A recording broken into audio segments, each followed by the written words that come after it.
പോസിറ്റീവായ മാറ്റത്തെയാണ് നമ്മൾ പഠനം എന്ന് പറയുക. ആ പഠനം ഉണ്ടാകുന്നത് ഈ സെൻസ് ഓർഗൻസ് തുറന്നു വയ്ക്കുമ്പോഴാണ്.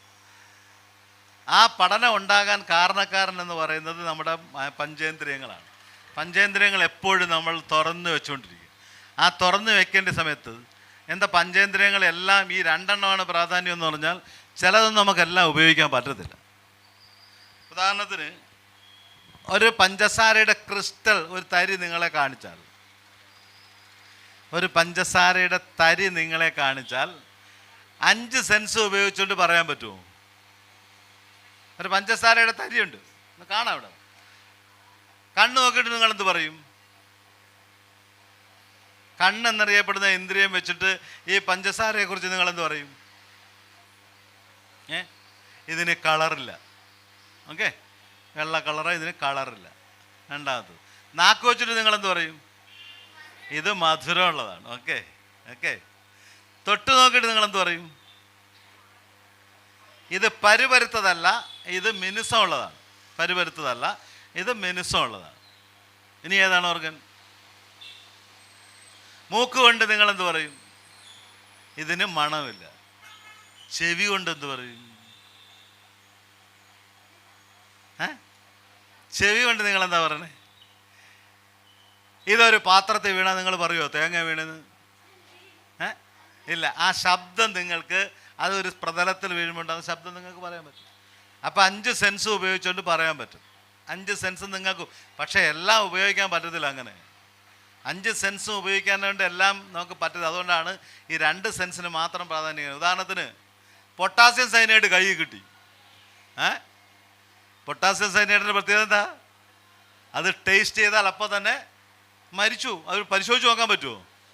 അപ്പോൾ നമുക്ക് പരിചയമില്ലാത്ത ഒന്നിനെയും തൊടരുത്, നമുക്ക് പരിചയമില്ലാത്ത ഒന്നിനെയും മണത്ത് നോക്കരുത്, നമുക്ക് പരിചയമില്ലാത്ത ഒന്നിനെയും ടേസ്റ്റും ചെയ്യരുത്. അതുകൊണ്ട് ഈ 3 ഓർഗൻസ് ചിലപ്പോൾ നമ്മളെ ഒതുക്കി വയ്ക്കും. പക്ഷേ കണ്ണും ചെവിയും ഒന്നിനും തടസ്സമല്ല.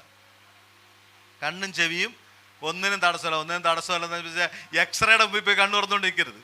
ആ സെൻസിലല്ല. നോർമലിൽ ഈ 2 ഓർഗൻസ് നമുക്ക്, ഈ 2 ഓർഗനാണ് നമുക്ക് ചേഞ്ചസ് ഉണ്ട്. ഓക്കെ, രണ്ടാമത്തെ സെൻസ് ഓർഗൻ നിങ്ങൾ തുറന്നു വെച്ചേക്കോ നോക്കട്ടെ. രണ്ടാമത്തെ ഓർഗൻ, ഞാനിപ്പോൾ ഇവിടെ നിൽക്കാൻ തുടങ്ങിയിട്ട് എത്ര സമയമായി? കുറേ സമയമായി. നിങ്ങളെല്ലാവരും എന്നെ നിങ്ങളുടെ കണ്ണുകൊണ്ട് നോക്കിക്കൊണ്ടേ ഇരിക്കുക അല്ലേ? എല്ലാവരും ആണോ? എല്ലാവരും എന്നെ ഒബ്സർവ് ചെയ്യുക, എന്നെ നിരീക്ഷിക്കുക. നിങ്ങളുടെ ഓരോ ഓർഗൻസ് വെച്ചിട്ട് കണ്ണ് നിറയും. എൻ്റെ ചോദ്യം, what is your observations about me?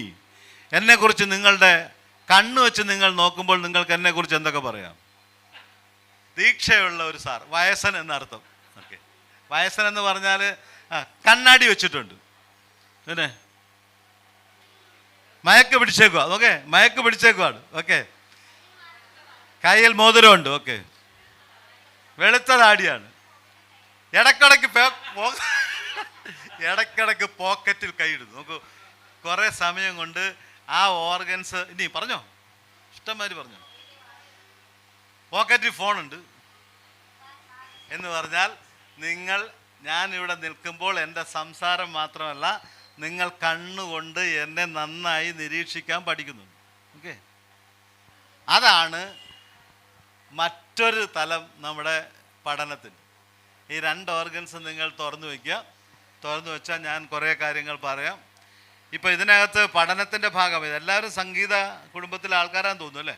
ഇവരെല്ലാം ഏതെങ്കിലും മേഖലയിൽ സംഗീതവുമായി പഠിക്കുന്നവർ. കുറേ പേർ സ്കൂളിൽ പഠിക്കുന്നു, അവർ പഠനത്തിൻ്റെ ഭാഗമായി സംഗീതം പഠിക്കുന്നു. ചിലർ സ്കൂൾ വിട്ടതിന് ശേഷം സംഗീതത്തോടുള്ള ഭ്രമം കൊണ്ട്, സംഗീതത്തോടുള്ള താല്പര്യം കൊണ്ട് സംഗീതത്തിൻ്റെ കോഴ്സുകൾ ചെയ്യുന്നു. സംഗീതത്തിൻ്റെയൊക്കെ കോഴ്സ് ചെയ്യുന്നതിൻ്റെ ഭാഗമായും ഇതുവരെ നിങ്ങൾ പഠിക്കാത്തതായ ചില കാര്യങ്ങൾ ഇവിടെ ചെയ്തു കൊടുക്കേണ്ടി വരുന്നതുകൊണ്ടാണ് ഞാനിവിടെ വരേണ്ടത്.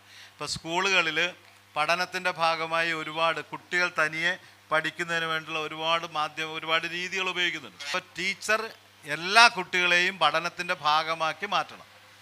അപ്പോൾ അതുകൊണ്ട് തന്നെ ടീച്ചർ ചില സങ്കേതങ്ങൾ അവർക്ക് മുമ്പിൽ തുറന്നിടുന്നു. ചില ചോദ്യം കൊടുത്തിട്ട് ഉത്തരം തനിയെ എഴുതിക്കൊണ്ടുവരാൻ പറയും. തനിയെ എഴുതിക്കൊണ്ടുവന്ന് മറ്റുള്ളവരോടൊപ്പം വായിച്ച് സ്വയം പഠിക്കാനുള്ള അവസരമുണ്ട്. സെമിനാർ നടത്താനുള്ള അവസരമുണ്ട്. പ്രോജക്റ്റ് ചെയ്യാനുള്ള അവസരമുണ്ട്. അസൈൻമെൻറ്റ് എഴുതുവാനുള്ള അവസരമുണ്ട്. ഇങ്ങനെ വ്യത്യസ്തമായ പഠന രീതികളാണ് ഇന്ന്